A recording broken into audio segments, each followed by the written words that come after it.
I'm Abigail Galvan. Welcome to EWTN Pro-Life Weekly. This is, listening to the testimony here, it's like there's two totally different realities. Contrasting viewpoints on state abortion laws heard at a Senate committee hearing. Pro-life lawmakers and doctors say misinformation and rhetoric surrounding the laws are leading to deadly consequences. They're not authorized. They don't use any kind of prescriptions. An alarming report reveals a massive black market of abortion pills. The increased danger women face from the illegal flood of these pills into the United States. An incredible parish toolkit online with a lot of different resources, both in English and Spanish. Reaching out to parishes to help inform Catholic voters about state abortion ballot measures. A look at the initiatives in Maryland and New York.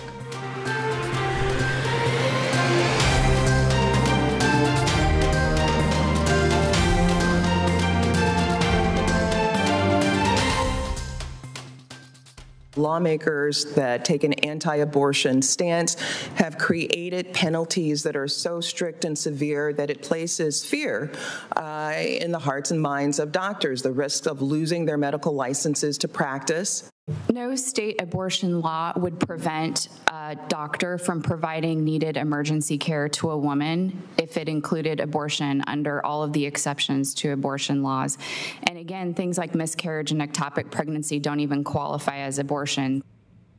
Testimonies on Capitol Hill differ on the interpretation and implications of state pro-life laws.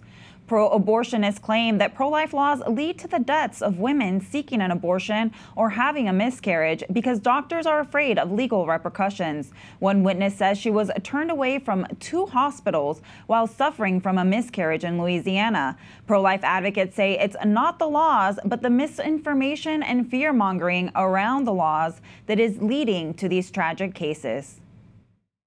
Lies and misinformation that are being told about what state laws actually accomplish have direct harm on our patients. All of us on both sides of this issue should join together and call for better education of the public and better education of physicians. Controversial statements by Democratic presidential candidate Kamala Harris, who called for ending Senate filibusters to pass federal laws protecting access to abortion. She made the comments during an interview with Wisconsin Public Radio that aired on Tuesday. The filibuster rule sets a 60-vote threshold to the Senate to advance legislation. Harris wants a simple majority of 51 votes. A concerning ballot measure in New York State, Prop 1, also known as the Equal Rights Amendment, purports to protect and bolster equality. We have concerns that could lead to courts basically interpreting the rights of minors to be, on equal footing with adults, thereby stripping away parents' rights. But critics say it would enshrine abortion into the state constitution, override parental rights, and limit any future pro-life laws.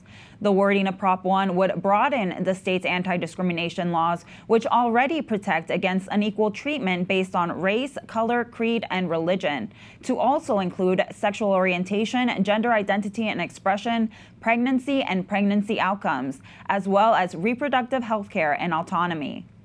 It does not explicitly bar abortion restrictions, but it could be used to challenge future pro-life laws. New York already has very permissive abortion laws.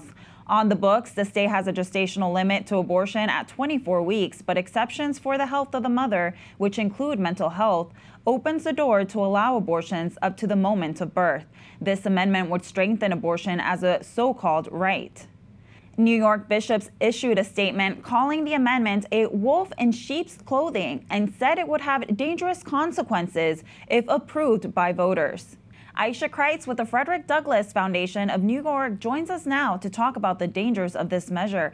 Aisha, how could this be used to prohibit future pro-life laws? Yeah, so one of the things, there's many that are in here, but the ERA's passage would basically almost pave the way for constitutionalize not only the right to destroy unborn human life for all 9 months of pregnancy on demand, but also threaten the safeguards that we have in New York surrounding abortion, so that the legislature itself would, if they tried to pass some of these safeguards like parental notification laws when minors go to seek abortions, informed consent laws, distributing of information of abortion to patients, like the peer-reviewed studies and stuff like that, right? Because you're trying to give them more and more information. If somebody feels discriminated against or thinks that they're being discriminated against by you, giving them those types of information, it jeopardizes all of those things by the way this is written. And it's because of the vagueness of it. We have a lot of different laws as well, 24, 48-hour waiting periods when abortions, before you can have the abortion. If we were to try and get more stringent laws, some of those could also be in jeopardy. So in New York, the threat of abortion going away may not, be in our future, but we can, again, tighten things up, and it's going to jeopardize the ability of us to be able to do that here in New York. So, Aisha, if this movement passes, where does the pro-life movement go from here? If it passes, it's not going to pass. If it does, that is a great question. I think that you're going to see the decimation of pregnancy resource centers. That's another one. It's going to be very difficult, I'll tell you. We definitely have to regroup and try to figure out something, because there's, a lot of kids will be destroyed. I can't answer that because it would be devastating. Yeah. I'm curious, why do you think it wouldn't pass? I think that once people realize what it is that this is saying, again, there's a lot more to this amendment. If they wanted an abortion amendment alone, and that's what they were going to be focusing on, I think that the chances of this passing would probably be a lot greater than it is, but they've also added other categories. There's 11 different categories, including age, sexual orientation, gender identity, gender expression, ethnicity, that they want to add to this clause. And because they put all of these things together, you're jeopardizing more than just abortion. You're jeopardizing parental rights. You're jeopardizing, again, as I said, like pregnancy resource centers. You're jeopardizing single-sex sports, schools, all of these things, because they just kind of put everything all together. And most people in New York, as long as they understand what this is, 67% of the people say vote no to it. We've had the other, the proponents of this. There was $20 million that was pledged, and they pulled that money because they see that we are on the winning side of this. And so that gives us even more of a fighting chance. Again, once the Coalition to Protect Kids gets the money that they need to put the information out, it shows in our favor, which is amazing that, we can win this. It is a winnable issue here in New York. Wow. Well, I pray that we do win indeed. Thank you so much, Aisha, with the Frederick Douglass Foundation. Thank you so much for having me. A little further south along the East Coast, the state of Maryland will also vote on enshrining abortion into the state constitution. Abortion is legal in Maryland throughout all 9 months of pregnancy. The Catholic bishops of Maryland are urging voters to vote no on the measure that they say perpetuates a throwaway culture, diverts resources from women's well-being, and risks healthcare workers' rights and religious freedom. Jenny Kraska, the executive director of the Maryland Catholic Conference, joins us now to talk about the measure. Jenny, Maryland already has permissive abortion laws. Why take this step? Sure. After Dobbs, Maryland, like many states, wanted to make sure that, and wants to make sure that abortion is enshrined in the Constitution, along with, this idea of reproductive freedom, to make sure that nothing can ever touch or be changed in terms of our abortion laws here in Maryland, and make sure that that permissiveness stays in place for a very long time. Okay, what efforts are underway to educate voters about this measure? Yeah, so we've put together at the Maryland Catholic Conference an incredible parish toolkit online with a lot of different resources, both in English and Spanish, including block notes, bulletin inserts, social media graphics, general intercessory prayers, We have Novena for Life, different prayers that parishes and individuals can use. And we're also trying to get to as many parishes around the state as possible to give talks to really educate folks about what this would do and what this means if it passes. That's great. What are you hearing from parishes? We're hearing a lot of different things. Parishes are very concerned at what this would do to Maryland, and the fact that it disallows the ability for the legislature to ever make changes or make it at least very difficult is very concerning to a lot of parishioners. Wow. How would you say abortion diverts resources from women's actual health care? Yeah, so we want to make sure that women have access to lots of different resources when it comes to their pregnancy. And I think once we enshrine abortion into our Constitution, it takes away the ability for us to put in safeguards for women and women's health, things like waiting periods, things like the ability to see an ultrasound. And those are all things that women should want and that they should have. Jenny, do you think this measure will pass? We hope, our hope is that it does not. We are doing everything in our power to make sure that Catholics and all people of goodwill get out and vote and make sure that they vote against question 1 on the Maryland ballot. But we do know that Maryland is unfortunately a state that has fully embraced this regime of abortion on demand. Thank you so much for your work, Jenny. Thank you. The Catholic News Agency has an interactive map on state abortion ballots. Head over to CatholicNewsAgency.com and scroll to the bottom to check it out. A new report released on Wednesday by the American Life League uncovers a massive network of black market abortion pills that are being mailed to women in the United States. The findings indicate that networks of abortion providers and volunteers are working as so-called drug dealers via the internet and U.S. postal system to send these pills to customers. They say some organizations will ship pills free of charge. Vendors do not require prescription or any medical consultation. And one website says it sells generic abortion pills that are not regulated or inspected by the U.S. government. Katie Brown, the National Director of the American Life League, joins us to dive a little further into this report. Katie, it's alarming how many sites you mention and link to in the report. Tell us a little bit more about these sites, how they work, and the dangers they pose. Sure. So what we found with these sites is they're essentially, for lack of a better term, they're operating as drug cartels, with the largest one being operated outside of Mexico. And there's another large one that's operated in India. But basically, the alarming thing about these is they're not authorized. They don't use any kind of prescriptions with these when they send women pills. They actually teach women how to set up a Proton email, which is a secure email. They teach them how to use a secure browser.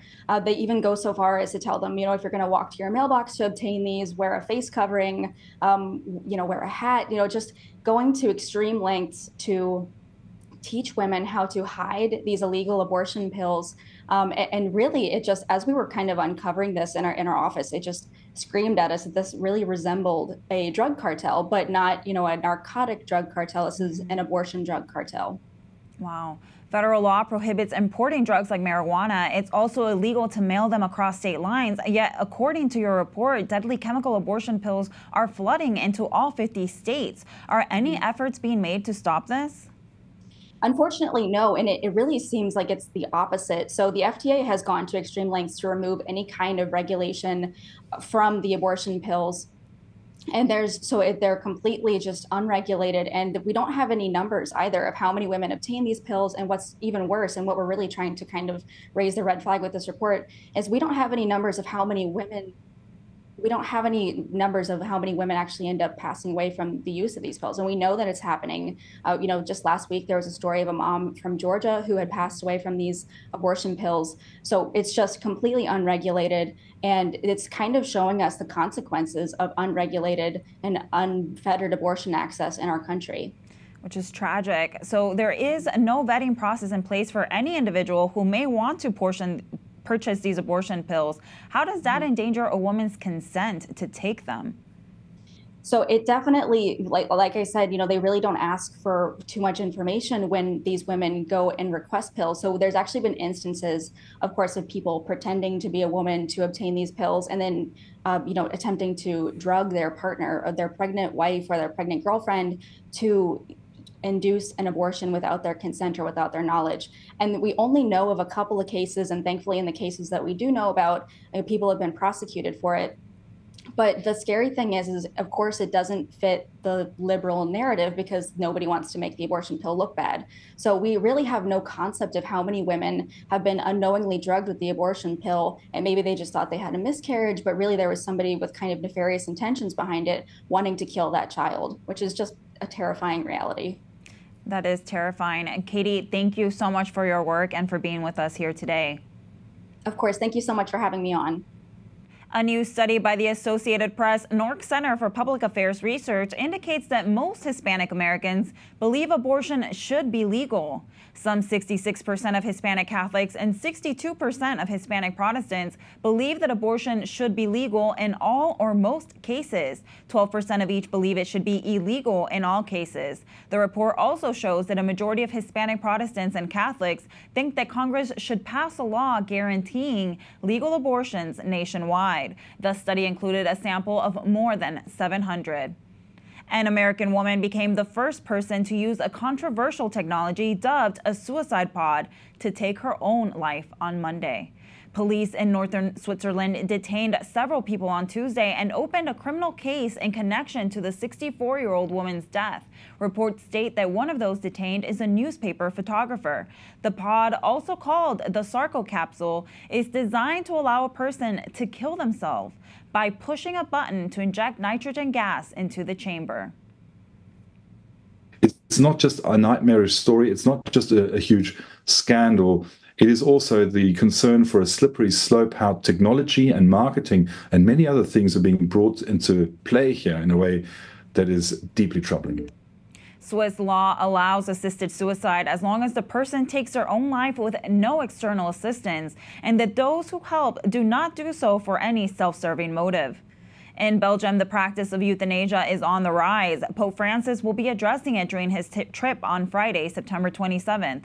The practice has grown in Belgium over the last 2 decades. According to the National Institute of Health, in 2003, there were 235 euthanasia cases in Belgium. In 2023, more than 3,000 cases were reported, according to the Federal Commission for the Control and Evaluation of Euthanasia. Pope Francis has repeatedly condemned euthanasia. He says it's reflective of a throwaway culture and crime against human life. Coming up, a witness to life in Pennsylvania. Plus, how one apostolate provides care and comfort for the sick and dying. EWTN's Colin Flynn takes us to Hawthorne, New York.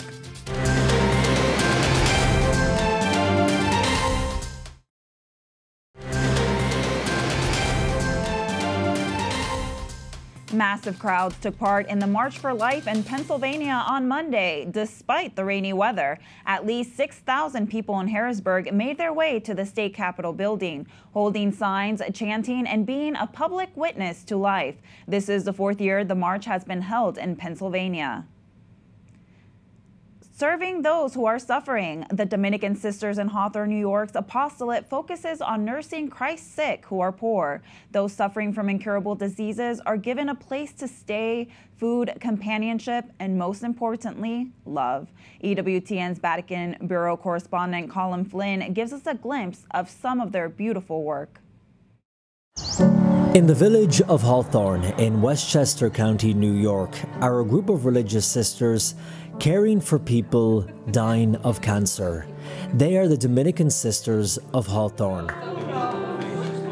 And Nathan Andrews is one of their youngest patients and has been here for only 10 weeks. When I talked to my doctor, she said that she didn't think that the active treatment would work, and that I needed palliative care. Wow.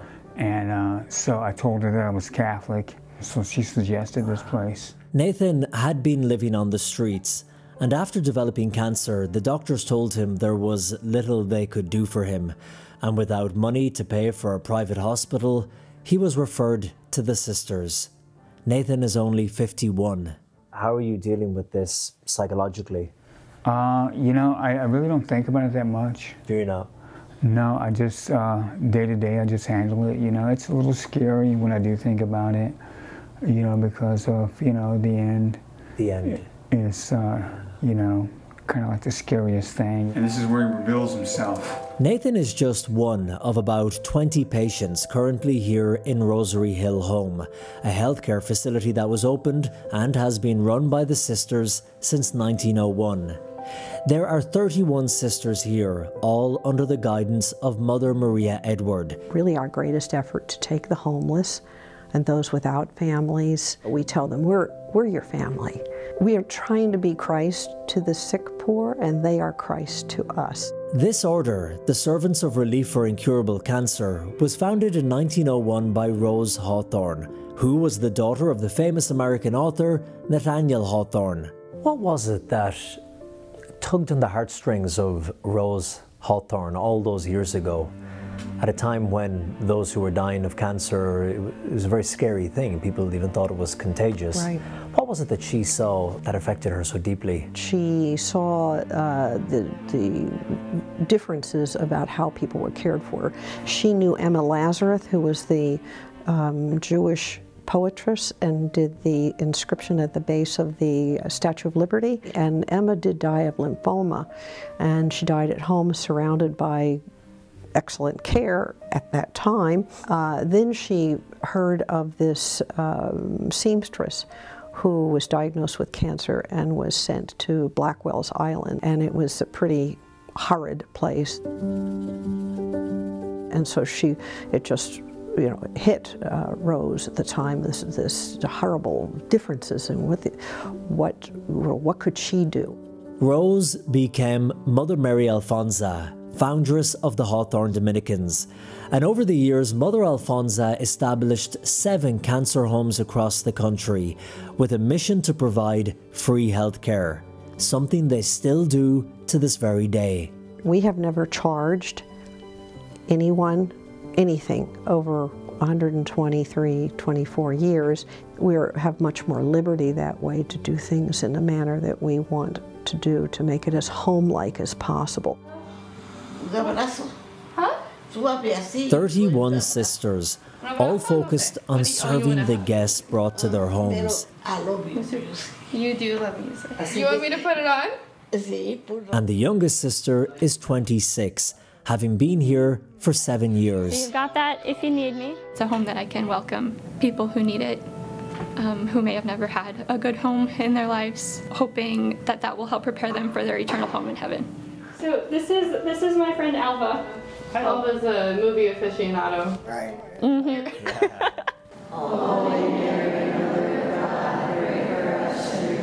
Another one of the sisters is Sister Diana Marie. She became a Dominican sister after completing a master's degree in history in Washington, D.C. and working as a researcher for PBS television.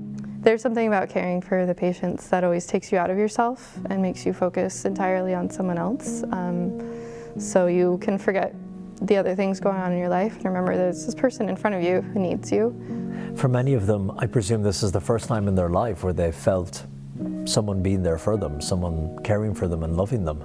Yeah, I think that's the case for a lot more people than one would expect. I think most of us have at least someone in our life who's been there, who has showed us what unconditional love looks like. And to be able to be someone who even attempts to say, you still matter, no matter what you can or can't do. I'm going to be here every day to do whatever I can for you. You're not going to do this alone. And to be very honest with them, you're here until you die, and we're going to be here with you. You're not going to do that alone. The sisters lay out that reality to the patients, with charity of course, but remind them of the eternal life still to come. It is peaceful. You know, I have a hope for eternal life. You know, I hope for a miracle, but at the same time, I accept my circumstances as it is. You know, because of salvation and eternal life, you know, that's my hope that I have. And, you know, just getting closer to Jesus. This congregation of sisters have cared for thousands of people over 125 years. They have a value and a dignity that is inherent and that nothing can change that. The Lord would have died for one person. I mean, he would have gone through all of that suffering for just one of us. In Hawthorne, New York, Colm Flynn for Pro-Life Weekly. Walking with people in their most vulnerable moments, what a wonderful example of the culture for life. That does it for this edition of EWTN Pro-Life Weekly. Be sure to sign up for our newsletter, The Pro-Life Pulse, EWTN.com/pro-life. Remember, life is a gift. Your life is a gift. God bless.